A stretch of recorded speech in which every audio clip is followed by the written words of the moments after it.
திருவள்ளுவரின் வழியில் வாழ்ந்து வாழ்வின் உன்னத நிலையினை அடைய திருக்குறளோடு நாம் என்னும் இந்த நிகழ்விலே இணைந்திருக்கின்ற உங்கள் அனைவருக்கும் முதற்கண் வணக்கம்.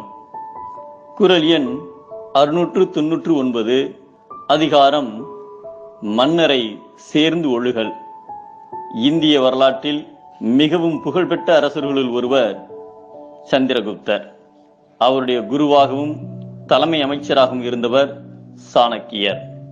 ஒரு நாள் அரசவை கூட்டத்தில் சாணக்கியர் எழுந்து, மன்னா, நம் நாட்டு மக்களில் பலர் ஏழ்மை நிலையில் கடுங்குளிரால் வாடுகிறார்கள். அவர்களுக்கு அரசு செலவில் கம்பளி போர்வை வழங்கி உதவ வேண்டும் என்று கோரிக்கை விடுத்தார். அதற்கு சந்திரகுப்தர், தங்களுடைய கருத்தை வரவேற்கிறேன், மேலும் அந்த பொறுப்பை தங்களிடமே ஒப்படைக்கிறேன் என்றார். அதன்படி ஏழைகளுக்கு வழங்க வேண்டிய கம்பளி போர்வைகளை சாணக்கியர் வீட்டுக்கு அனுப்பி வைத்தார் சந்திரகுப்தர். சாணக்கியரோ ஆடம்பரமில்லாத சாதாரண வீட்டில் வசித்து வந்தார். ஒரு நாள் நள்ளிரவில் கடுங்குளிரில் 3 கொள்ளையர்கள் சாணக்கியர் வீட்டிற்கு சென்றனர். அங்கே கம்பளி போர்வைகள் மலைபோல் குவிக்கப்பட்டிருந்தன. கம்பளி போர்வைகளை திருடிவிட்டால் பல ஆயிரம் பொற்காசில் கிடைக்கும் என்று கொள்ளையர்கள் திட்டமிட்டார்கள். சற்று தள்ளி அதற்கு அருகிலே ஒரு கிழிந்த கம்பளி போர்வையை பொருத்தி கொண்டு சாணக்கியர் படுத்திருந்தார்.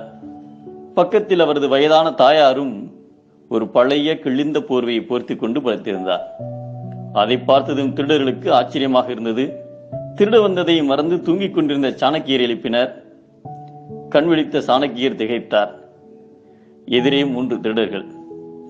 அவர்களில் ஒருவன், ஐயா, நாங்கள் உங்கள் வீட்டில் உள்ள கம்பளிகளை திருட வந்தோம். உங்கள் வீட்டில் இவ்வளவு கம்பளிகள் குவிந்திருக்கும் போது நீங்களும் உங்கள் தாயாரும் பழைய கம்பளிகளை போர்த்திக் கொண்டிருக்கின்றீர்களே, இவற்றில் 2 எடுத்துக்கொள்ளக் கூடாதா என்றான். அதற்கு சாணக்கியர், அவை எங்களுக்கு சொந்தமானவை அல்ல, ஏழை எளிய குடிமக்களுக்கு வழங்கப்படவிருக்கும் அரசாங்க பொருட்கள்.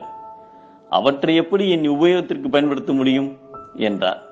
திருடர்கள் சாணக்கியரின் கால்களில் விழுந்து வணங்கி, ஐயா, எங்களை மன்னித்து விடுங்கள், இனி பிறருக்கு சொந்தமான பொருட்களை திருடவே எண்ணவே மாட்டோம் என்று சத்தியம் செய்தார்கள்.